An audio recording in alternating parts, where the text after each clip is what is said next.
Ladies and gentlemen, welcome back to another episode of Cage Talk. Today, we have former MMA fighter. We have Gabriel Gonzaga. How you doing today, sir? Good. Look, man, I need to grow your beard like mine. Your beard looks good, bro. How long you been growing that? Now I have around 3 years, but I did cut a couple of times already. All right. Doesn't look bad, bro. Looks good. Yeah. Looks good. New style.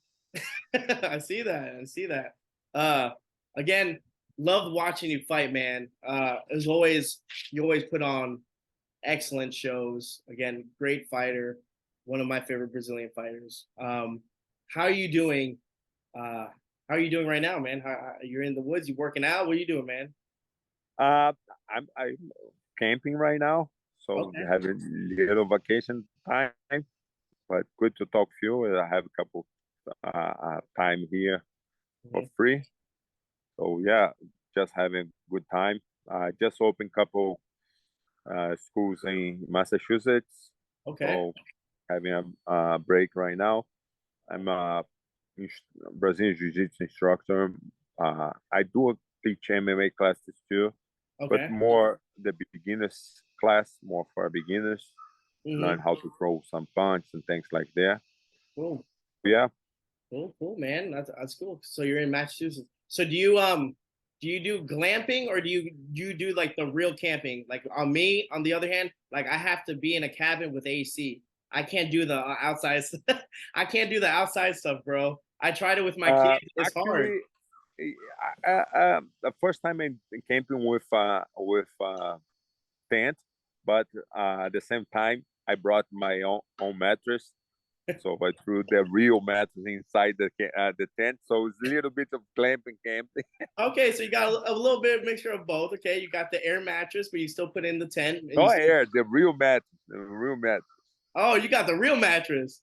Yeah, but Now on the tent. So I never saw nobody there, but I said, why not? I have a truck, so I threw in the oh truck. shit! So you skip the glam, but you got your own mattress for real in there. All right, that's cool. That's cool, man. That's cool. Yeah. Let's talk a little bit about your MMA career, man. You first started was in jiu-jitsu. How old were you? I started at 14 years old in 1996. Okay. 1994. Okay. And is that something you wanted to continue to progress? Was there any fighters that you kind of mimic or wanted to be, or it was just something you did naturally for a sport? Brazil, we need to learn how to, especially in the 90s, you need to know how to protect yourself. So Okay. I did Brazilian Jiu-Jitsu as a self defense aspect to learn how to like if you fight in the streets in Brazil, nobody gonna go You to out. jail. So people fight. Yeah, and then you need to know how to defend yourself. Mhm. And then I started to do Brazilian Jiu-Jitsu and the old school Brazilian Jiu-Jitsu for real self-defense. But in 3 months, then I was doing there. My coach, Vander Braga, he saw opportunity to throw me in the tournament. So I compete as a yellow belt. So I got Okay. fast promoted as a 14 years old, 15 years old kid transition. And because my division didn't have many kids, I was heavy, and I won. So I never stopped. I had some problems to pay. I used to live with my grandparents at the time. They didn't have money to pay, and I told my coach Van der Braga, said, "Oh, I need to stop. I don't have money to pay." He said, "No, I can give you a scholarship, so you don't need to pay. I only need to keep coming and going to the tournaments." So I never stopped because of that. I got like my professional for free. Nice. So I always, yeah, but I always compete back, and like in 2 or 3 years, in 3 years of training, I just missed like 2 classes by problems. Okay. The Okay. What So part of I Brazil was were you born? really Where parts of Brazil were you living? Rio de Janeiro and Barra da Tijuca. So it was really a good neighborhood. Like Okay. uh, my my grandmother and grandfather was good with money, but they broke. So it was a transition of having money to don't have money. Mhm. Was having less and less money until I got to a different neighborhood. But Mhm. yeah, was a good neighborhood. Okay. So Cool. Cool. And when did you finally move to the States? I moved here in 2006 uh, Oh shit.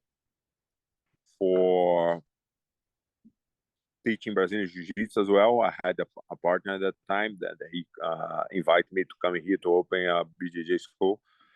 And when I got here, he said, "Oh, maybe you can." I had a couple fights in Brazil of MMA. He said, "Maybe you can do a UFC fight."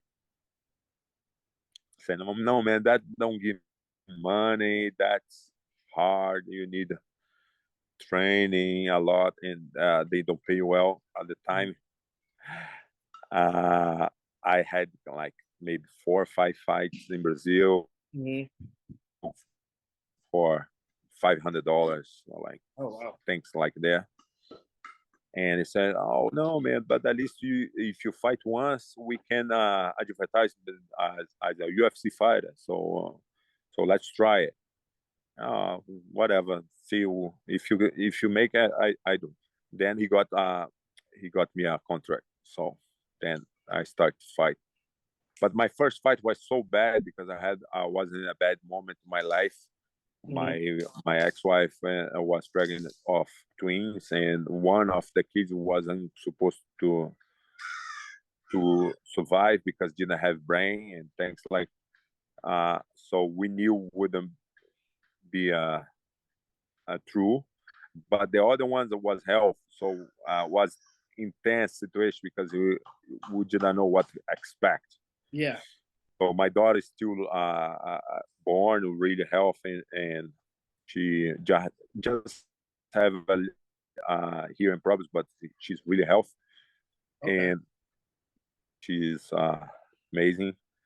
Wow. And but at the time I wasn't training, so I didn't have training uh, because I was supporting. I was in transition to move to here, so a Mm-hmm. lot of going on. So I was like maybe 5 days of training for before a UFC fight. Oh wow. And And that was against Kevin Jordan, right? That's the one you threw that yes, Superman punch, knocked him out. yes, and people was booing the fight, right? So, and after the fight, uh, the matchmaker came to the locker room and said, "Man, if you didn't win this fight, you would be fired." And but I thanks I won and I keep on winning, and that was supposed to happen, right? Yeah. Well, that I mean, did the UFC at that time did they know your situation with your ex-wife or anything, or they didn't know anything about it? Normally the companies they don't know your personal life. Okay. It's not UFC. They're on any company. They just hire you to fight. Yeah. Your personal life, Hmm. they don't know. They don't care. And I couldn't tell them, "Oh man, I cannot fight right now. Can you give me another fight?" Probably they wouldn't give me, and the life would pass by. Was Yeah. an opportunity, then I need to jump in, and whatever happens, happens. Oh wow. Well, I'm glad. I mean, after that, right? You went on a four win streak, and you beat again a tough guy, Mikro Crow Cop. I mean, that's crazy. Throughout your fighting career, when you had that in the UFC and you started winning and winning, what was going through your mind, and how did you finally get up to um, get that fight with Mikro Crow Cop? Was it? Were they planning on that? Was that like a walking? Because a lot of I've noticed with all these fighters that I've interviewed before in the past is like the UFC likes to kind of give stepping stones to people they want to win. So at that point where you had, Pro Cop and then you had you, I felt like obviously the UFC was favoring Pro Cop to come in there and do his business and handle it against you. No? Yes and no. I think Okay. the time then I was in UFC, I was in UFC for more than 10 years.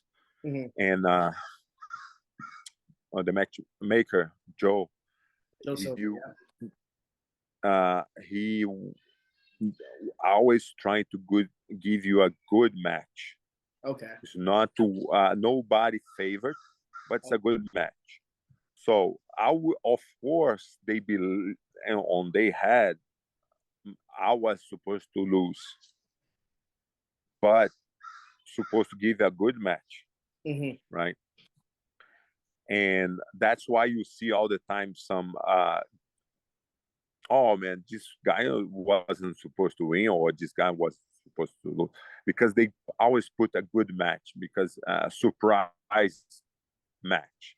Mm-hmm. Sometimes they give you a little a harder guy, sometimes little uh, easy guy, because that's the life. It's impossible to have a perfect match all the time, especially when you have 30 events with 10 matches each event. So 300 matches a year. So it's really hard to get perfect every time.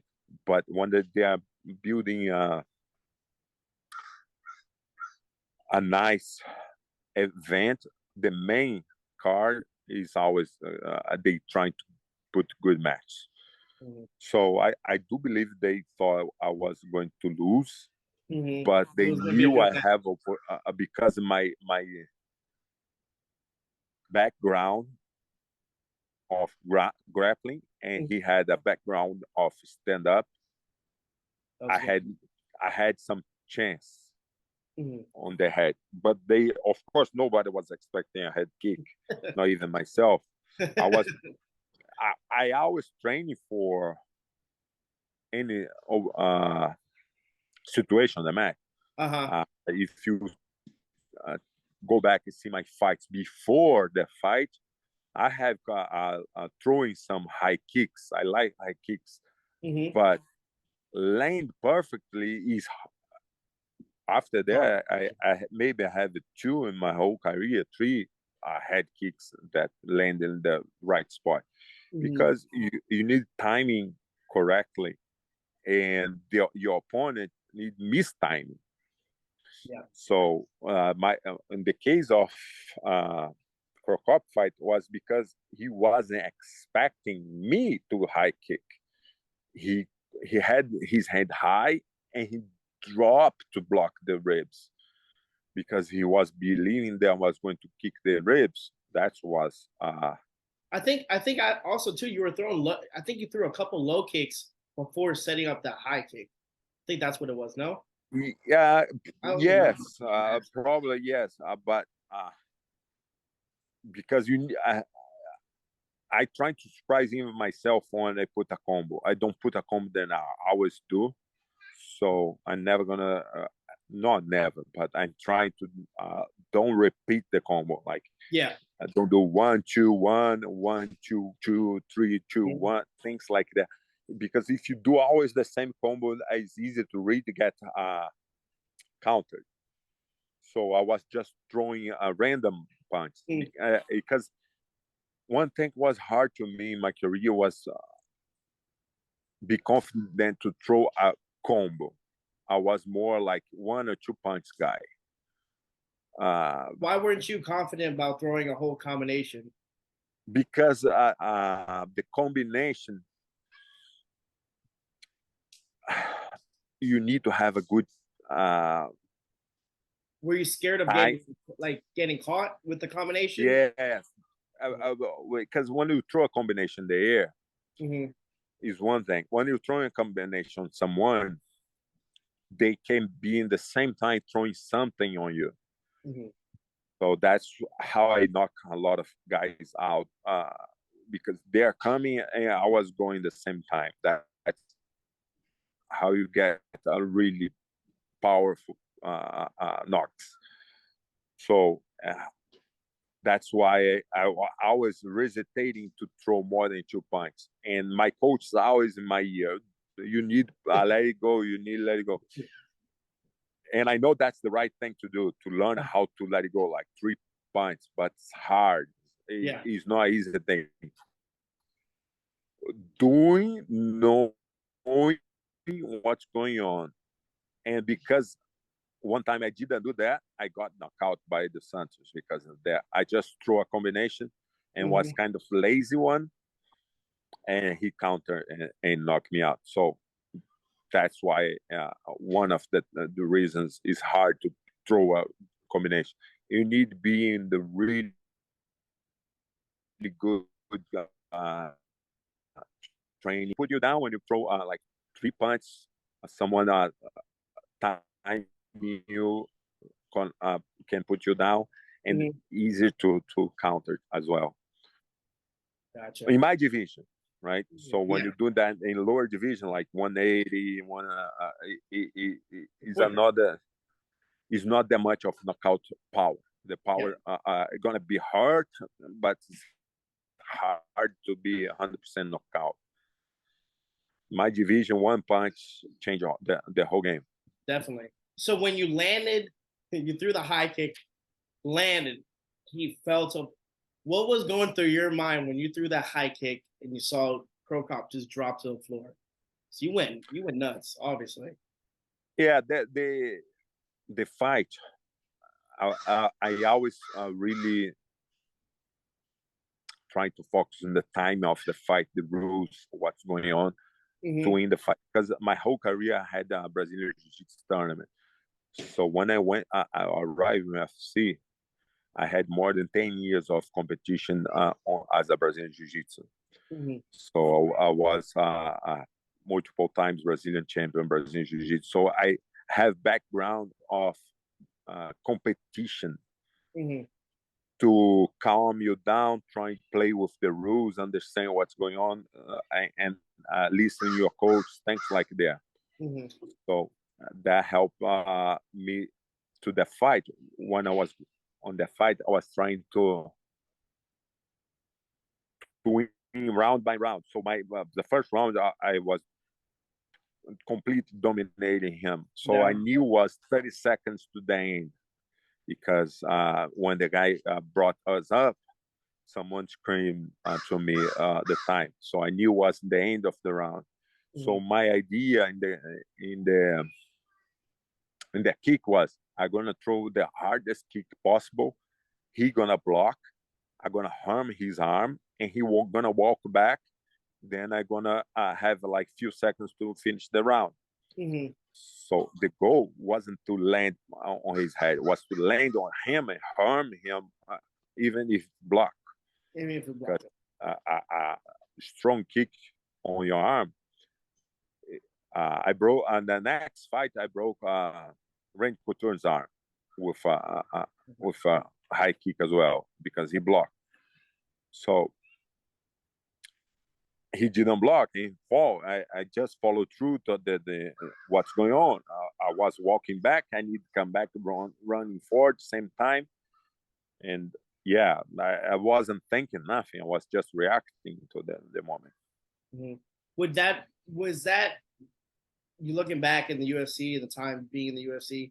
Would that be your highlight of your whole career? Would that be one of them, just knocking Micro Crow Cop out when everyone had, Crow Cop, everyone was kind of against you, and you knocked him out at his own form and his own, his own signature moves almost? Yeah, definitely. That's going to be for history forever. So that's because he was well known by doing that with multiple people, and nobody thought I could be standing up with him.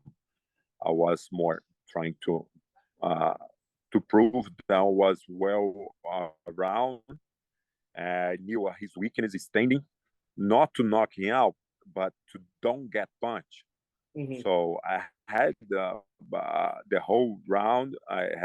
He kicked me once on my rib, and I was walking put him down. So I knew I was going to put him down. So as a game plan, it was perfect. Hmm. How was the how was that So kick? How was that kick to yeah, the that how was that kick to the ribs? Did it hurt? was mentally more harmful than real Physically? harmful. Okay. I said, "Oh man, he just kicked me, kicking me in the ribs." Uh, no, but I'm fine. I'm fine. I'm fine. Like mentally, I was thinking that was going to, well, Yeah. Well, I but it mean, yeah, you wasn't that see hard. all the Kick wasn't highlights that and hard. stuff, right? You see all the highlights, you see all the brutal Yeah, knockouts he's done. So, I mean, I could see that. So that's good. yeah, Uh, no, definitely. I was afraid of him harm me because that's an MMA fight, right? When we are fighting, so we don't really know what's gonna happen. We can get really hurt there and get like out for fight for months. And I knew that was a danger opponent that could harm me for real. yeah. So of course I was afraid of the situation, but I planned around it. I walk in the direction then he was weak. I avoid his power game and trying to uh, put my game. Hmm. Who would you say would be the strongest person that you ever fought? Someone who hits you hard, like who hits really, really hard in your career. Derek Lewis, well, I got a knockout by him. Uh, I think was my last fight, maybe my last fight in UFC, one of before. I think was my last fight in UFC. He was so powerful. I put him down and think, man, I'm good here in the ground game. I'm gonna control here, and Uh-huh. he just stood up by power. He didn't care about like skills. He just went and Yeah. stood up and powered through. Derek Lewis And is a nobody strong knew man. him at the time. Yep. No one did know Yeah, him. but nobody knew Yep. him at the time. So I wasn't afraid of the power of his Hmm. punch. If I knew him, like I knew Krokop, would be a different game plan. My game plan wouldn't allow him to stand up. I was kind of, end of the round, he's going to stand up and winning the round. I'm going to circle a couple times and then going to end the round. Then we deal with him next round. Yeah. Yeah, that was the game plan. But he got me by surprise. Yeah. So Derek Lewis would be which is understandable. I mean, now we look at Derek Lewis, right, and it's ridiculous that power. Now, Um, everybody know, right? He knocked out like a lot of guys. He's probably one of the most knockout guys in the in the story. UFC, yeah, in the heavyweight division, yeah. Um, After that, you went to bare knuckle, right? You did bare knuckle for a little bit, and then you did professional boxing as well. Is stand up? You wanted to just go bare knuckle just to kind of prove yourself, your stand up worth, or you just wanted to take on something new? You did that for a little bit, right? No, Yeah. I was in Las Vegas hotel day before my fights for world championship in Brazilian Jiu Jitsu, Mhm. my division, and someone called me and said, "Oh man, I have a fight for you." I said, "Fight where?" "Oh, on the bare knuckle." "What's that?" It's a fight boxing with no gloves. Okay, so I mean, I don't care. If you pay well and have I know I have opportunity to win. I know I will do a good show. Mhm. I go there and fight. I really not looking for, but someone just called me and said, "Okay, we had this fight for you," and said, "Who's the opponent?"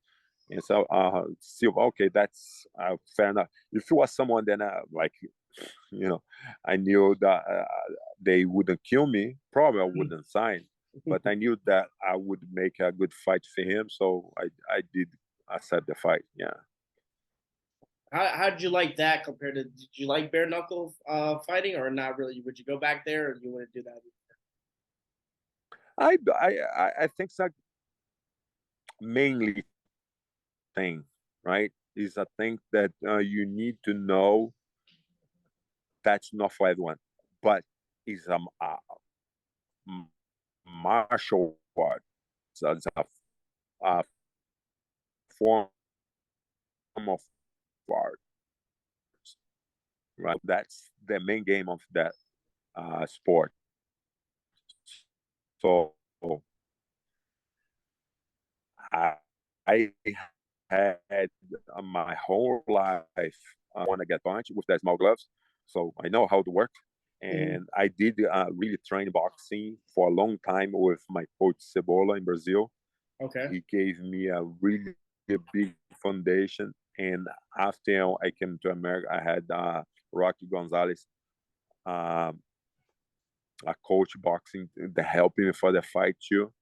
So I did train boxing really well to be a good boxer fight. Of course, if you give me the best, like the Fury, I know probably not going to win a boxing match against him because he's doing that for years and years. Hmm. But someone that I know have the same time of me or same experience as I do, a little bit more, a little bit less. Hmm. I believe in myself. I believe in the rules. I believe how to play the game because at the end of the day, all of these sports is just a game. Hmm. Uh, if the guy hits you, you collapse, trying to avoid the countdown, block him, make the referee stop you, make open the count. So have so many details that you can play around to be successful. I lost to Range Couture, smaller guy, Hmm. uh, slower guy. I was faster than him at the time, and weaker guy, but he played the game so well that he won. He used the rules. He know how to use the rules. He know how to use his strength, and he know how to use my weakness. And he played the game to win. So that's the beauty in the martial arts, the brain behind the brutal force. Because Yeah. just brutal force is not gonna bring you nowhere. You need to have the brain behind. That's what I love about the Brazilian Jiu-Jitsu. Hmm. I love about mixed martial arts, boxing, and bare knuckle. How to play the game, don't get hurt, and be safe. Gotcha. At that Randy fight, right? You guys collided heads, I think, when he took you down and broke your Yeah. neck, correct? Yes. That was the change of the fight, correct? That was. Yeah. I was much better in the fight, but Hmm. the takedown was legit. He took me down. Hmm. So by that takedown, I would win the round. He would control the round. So the nose, it was an accident of the fight. I mean, Yeah. you can if I don't know if you remember one uh forgot his name now. Uh John Jones Hmm. fought Sonic. He Hmm. broke his toe, Yep. right? I remember that. So if he Sonic survive like one more minute would end the round and then would win the fight, Hmm. right? Yeah. It's just the rules. So we accidents of the fight. In my case, I, I had the bad luck to broke my nose there, but wasn't. I don't think he wasn't proposed. I don't think he threw his head. I think Yeah. he just was there and he. I don't think he took it out the head as well. I said, "Oh, I don't care if he hit the head. The hit it's not my fault." Hmm. And that's part of the rules. Like sometimes you play the game and you you can dislocate your shoulder or break your nose or pin your ankle or whatever. You know what? Yeah. those are one of the craziest fights. Those two. Again, I'm a big Randy fan, but that was I was nervous about that because again, you were a lot faster, you were a lot stronger than Randy at that time. Um, and then the bare knuckle stuff, man. Like I said, you're a warrior. So the fact that you went out even after your MMA career and did that was pretty wild. I am glad that you have your own school. How many schools do you have up there in Boston? Uh, I have a couple of affiliates. I have Connecticut, Leominster, Worcester. Leominster, Worcester, and the place that I'm more. But in Brazil, we have a lot of affiliates too. My students from Brazil, we had São Paulo, Minas Gerais, a lot of spots there, Carapicuíba. So really good places there. Squared is the brain. Nice.